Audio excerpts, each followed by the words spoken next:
Welcome back to the Everything Sparkle Show. With us, we have Eric. You are running for mayor of Fresno. Not Eric, Nickolas Wildstar. Oh, Nickolas Wildstar. Where's it on your? I saw on your, because you were with the K. It's Nickolas with a K, not Eric with a K. Because that's where I got confused. Wildstar. Is that your real last name? Somebody was asking me that today. It is. And I think because my name's Sparkle, they were kind of like they always think I'm playing a wild car out there. Wildstar. Yeah, exactly. Sorry about the Eric and Nickolas, because I remember the K thing, and last week we had an Eric with the K. Oh, okay. That was our water guy. He was talking about with the K. He was talking about the quality of our water, which is bad. Oh, yeah. As mayor, would you change that? Oh, yes, absolutely. I do plan on changing that. I actually plan on making a public-owned utility here in Fresno. That would be owned by we the people.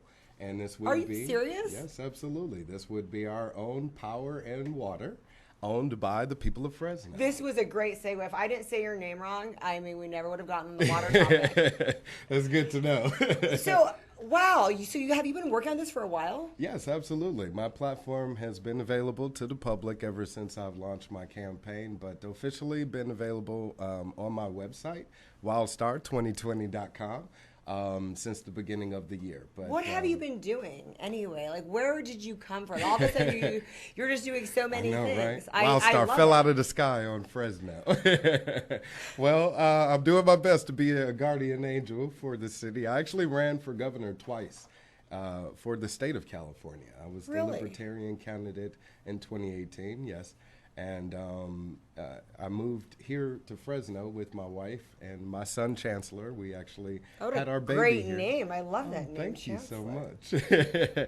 Yeah, he's definitely living up to it already. I like the name Nickolas with a K. Now you guys have to remember that. That's what happens. Thank you. But yes, we had our son here, so he's born in Fresno, and we are raising him here in the city. And when I ran in 2018, I actually was invited here by the Libertarian Party of Fresno to speak a few times. And my wife and I, we really enjoyed the city. The people of the city were very inviting, much more inviting than what we've experienced in Southern California and Orange County. Is that where you're from? Yeah. We moved from Fullerton in Orange County. I know. I lived in Southern California for a while. I'm familiar with Fullerton. Okay. Yeah, so it's a different energy type of thing. And Southern California, another North California, Central California, I don't know. And Central reminds me more of home, where I'm from, Milwaukee, Wisconsin. There's a lot of farmland, It's the cheese state. And people are much more friendlier, They're very inviting towards each other and hospitable towards one another, and that's more of the type of environment that I'm used to versus, sometimes in Southern California, the people can be a bit standoffish and cold, Even to you, you're so nice. You just have this great bubbly energy. Oh, thank you so much. Well, that'd be fun to have a nice mayor. I mean, oh, thank you. That's what I'm hoping to bring to the city. I mean, some energy and some life and some love. I think the people of the city could definitely appreciate that, especially those that are living on the streets, that are homeless. They could use a mayor that would care about them. And the candidates, unfortunately, like Dyer and Jans, haven't expressed much care about helping them in their needs and addressing them specifically, other than making some sort of a criminal justice type of action towards them, And I don't want to vilify anybody for being homeless, and, transience shouldn't be a crime. So what I would like to do is, of course, create some homes for those people that are living on the street and homeless. And these would be 3D printed homes. It's state-of-the-art technology where a 3D printer would create this home in less than 24 hours for less than $5,000. And this technology does exist. You can Google it. They actually have prototypes in Texas that they're building to help solve the homeless situation in third world countries. So you're going to try to model that? Oh, we definitely will. We would like to. I would like to build communities here in the city. Start with maybe a few hundred to start, but a lot of people, their concern is that it's going to bring, violence and drug use to their community. But there will be a criteria, of course, to be eligible to enter the home. One of that being that you must be sober. You know, I have a personal preference for marijuana. And I know in the state of California, with it being legal and recreational, there are some that, you know, have that preference as well. But during the time while the person is in this transitional home, of course, it'd be best if they not be sober, especially if it leads to some sort of addictive quality where it leads to another drug, you know, like heroin or crack or meth or something else. But and for those people that are dealing with substance use abuses of those substances, I think maybe having mental health professionals or drug use professionals, counselors, drug counselors, help them instead of, again, sending police officers to round them up and put them in jail. Now, taxpayers, we're footing the bill for them, you know, having this addictive quality of themselves that they're going to get back on the street and do all over again. And it's just a repetitive cycle. And if we want to reduce the amount of, you know, people that are going in and out of prison or the jail system here in Fresno, then I think the best thing to do would be to decriminalize all drugs. Take the drugs out of the street and put them into the stores. And we've seen that reduce crime just historically, even with the abolition of alcohol. You know, it caused a lot of crime back in the day. But since it became legalized, it has reduced it. And we've seen the same thing happen with marijuana. So if we were to do that with mushrooms, which is now being considered in cities like San Jose and other states like Colorado, we could, again, reduce the amount of crime revolved around drug use. Nickolas, what about our problem with Oxycontin? Because when we did try to do that, there was a very big pill problem, and then people were still purchasing off the black market. How is this going to be different than what we saw happen there? Well, the problem is government involvement. With them regulating the market, of course, it's going to limit the amount of availability from different providers. So if government gets out of the control of the substance and allow the free market to just provide it. Let's say, for instance, with the Oxycontin, if that became available at CVS, now you can go to any pharmacy and, you know, speak with a pharmacist behind the counter and get a consultation before you receive your dosage. That way they can let you know how much is going to kill you, you know, versus what isn't. And with regard to the cost and the regulatory part of it, by allowing more free market providers, then now the cost drops significantly, and that kills the black market. The reason why people turn to the black market is because it's cheaper. Right now, you're seeing the same thing happen again with marijuana. People would prefer to go to the dispensary because it's cheaper than buying it off the street. You know, you might as well go to the dispensary and get double, triple the quantity in some instances. So, again, there is a matter of data proving all of what I'm saying to be true. I just leave it up to you, we the people, to do your own research. Nickolas, can you explain for our audience exactly what a libertarian is? Absolutely. Libertarians are freedom fighters, as simply put. I mean, we're defenders of personal of property, whether it be your personal choice, you know, what you want to do with your body, your personal property, physical things, or your gun, or, you know, as I said, again, with your body. People want to be able to choose, especially with women, you know, if they want to have an abortion or not. But we have government telling people what they can and cannot do. And a libertarian, again, is a defender of personal property. So whether it be your money, your gun, your body, your choice, you know, your intellectual property, it should all be yours and controlled by only you. There shouldn't be a dictator of that. And to have one is to be an enslaved person, you know. So, and here in the free country of America, we are not slaves, okay? We are free thinkers, we are free people, and we need to start defending the principle of freedom. And in a sense, that is, again, the quality of liberty, which is all of those things. And it is in our Declaration of Independence, you know, for us to be defending the liberty and justice of all people in this country. So, and that's exactly what we want to do. We want to live up to that pledge. So do you think if we legalize prostitution that would decrease sex trafficking? Absolutely.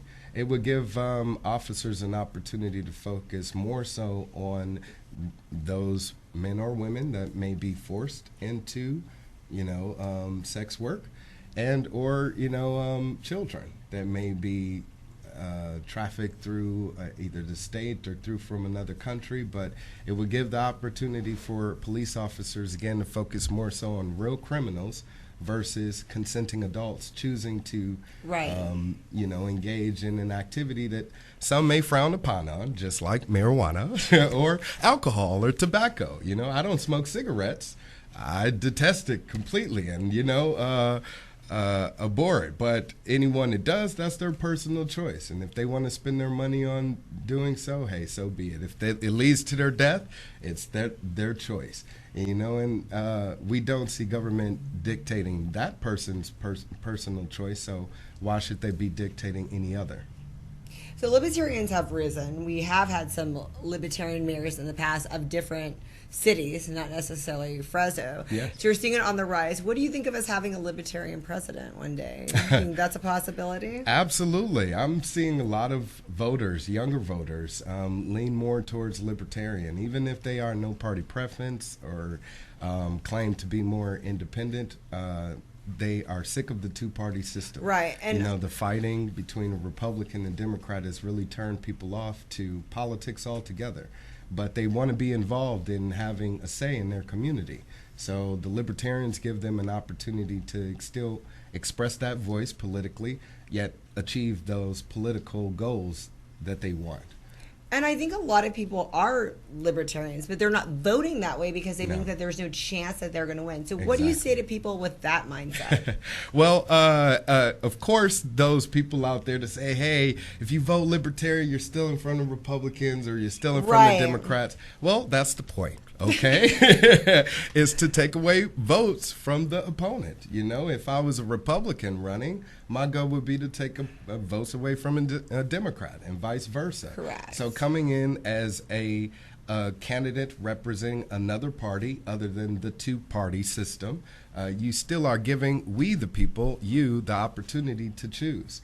I think people kind of feel robbed because of the two-party system, electoral system that's been created. Here in California, that's a big threat because with our two-party system, regardless of the candidate's party, we can end up with two candidates of the same party. Correct. So that would be two Republicans or two Democrats going head-to-head in a general election, and what real choice is there in that, you know? So one thing that I am proposing to do as mayor is implement what's called ranked choice voting.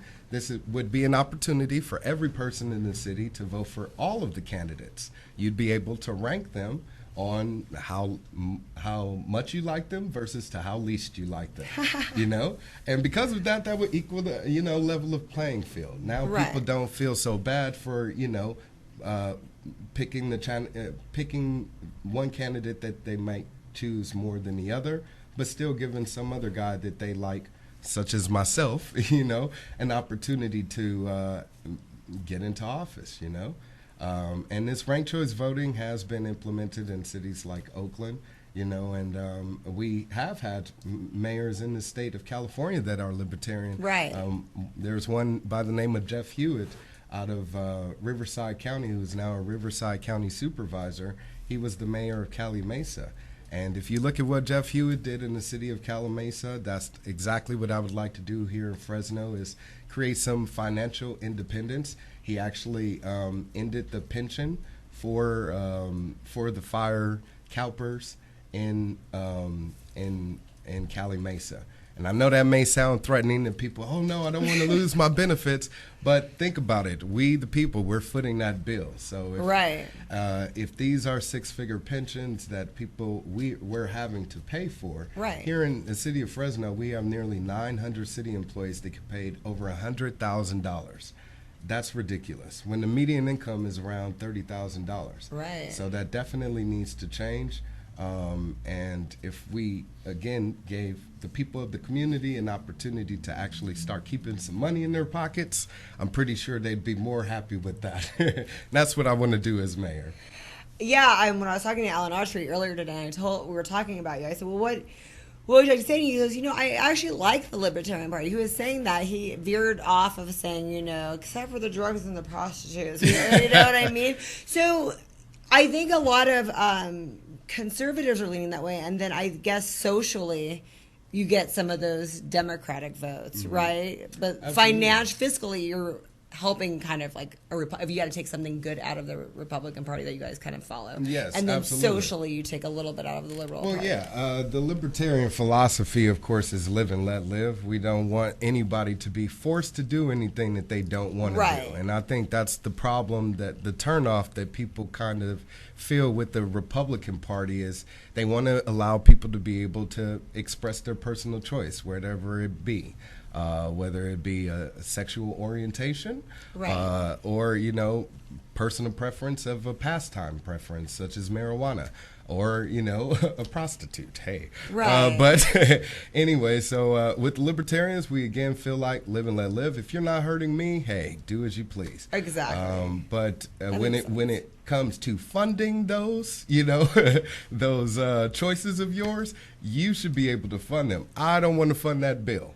And that's where the buck stops with libertarians. I like that. That's well put. This is a very good education just for people who don't even know about libertarians. Because, I think, like I said, I think a lot of people really are. Absolutely. And they're making a choice based on popularity. Right. So before you go Nickolas with the K, I'm going to say this over and over so people get it in. But Wildstar is what really gets me, because that's the coolest last name ever. Thank you so much. I got to thank my father for that one. Yes, and of course, God Almighty, because it is a God-given name. I was born Nickolas Wildstar. So I was born Sparkle Soojian. So a lot of people ask me if that's my real name. Yeah. So it's like I totally respect that. So we got to go to your website. Yes, please. Wildstar2020.com. That is wild like an animal, star like in the sky, 2020.com. There it is right there. And so, yeah, please visit my website. Find out more about my platform, what I plan on doing for the city, especially my Fresno First initiative, as I stated, the public-owned utility, a public-owned bank, is what I want to do. Of course, build some more community gardens, which are absent here in Fresno, a public transportation system that's state-of-the-art, like a maglev. Right, that would be amazing. Yeah, so if we want to step it up here in Fresno, Nickolas Wildstar is your guy. Trust me. Tell us a little bit about your background, like what you do for a living when you're not campaigning. Just so people, I really want people of the city of Fresno to get to know you. Well, just like everyone else, I'm just a hard-working class guy. Between campaigns, of course, I have to find whatever employment is available. So for the past, I would say, 7 to 10 years or so, I've been involved in sales of various sorts. Which I've been able to, thankfully, been able to prosper at and provide for my family to where now, we're living in Fresno and are building a family, But I am also a musician. So I have. What kind of music? I'm a rap artist. So if you're gonna have to come back and play for us sometime. Well, absolutely. I love that. If you go to my website, wildstar2020.com. That'd be fun. Oh my gosh, you'd be the most fun mayor we've ever had. Thank you very much. There was actually a TV show on ABC where a character, he was a rap artist. And he ended up becoming the mayor of the city. So they wrote about you. Yeah, exactly. Nice. And they modeled that after Wildstar. But yes, I am a musician. I have music available on SoundCloud and YouTube, Amazon, Spotify, all the streaming channels. I have a song in the movie Scary Movie 4. So, yeah. This is so cool. I love this. Oh, my gosh. I am so excited I met you, Nickolas. Oh, thank you so much. And then I love what you're doing for homeless people. You have to meet my friend, Sherry Singer. She created Sherry's Arc. Right. And she's trying to bring to the Valley where she's going to house homeless veterans. Oh, and I think she's also from Southern California. So I think you guys need to meet and work on this. Yeah, I think the energy that's bringing people to Fresno is that of the builder. We see this new metropolis on the cusp of something great, and we all want to be a part of it. So I feel like that's the energy that attracted me to Fresno. That's why I've been called here to serve, hopefully as the next mayor. And if the people of the city give me an opportunity, hopefully we will be able to give people like Sherry an opportunity to, help those in need. Because that's government's true purpose, is to help those in need. Those that are well off, they are doing fine, and they're great philanthropists and contributors to society. So do not damn the rich, okay? They're good people. They keep people like me employed, or people like you. I'm pretty sure if you're not working for yourself, you work for someone else, So we need to start appreciating each other's financial status. I think we tend to be prejudiced towards each other because of that as well. You're right. I'm being discriminated against as a candidate because I don't have the money to, be on TV and all of this other stuff, that I'm being ignored by the mainstream media. Fresno B ignores me completely, GV Wire, ABC, Fox, etc. But I have been making my rounds as someone, again, of the community. We do have love for you at the Everything Sparkle show. Oh, and great. You're going to be back. I see. We're going to have you back. All right. Thank you so much for coming, Nickolas. It's been a pleasure. Thank you for being here. Nickolas with a K. Yes. And Sparkle with a K. Right.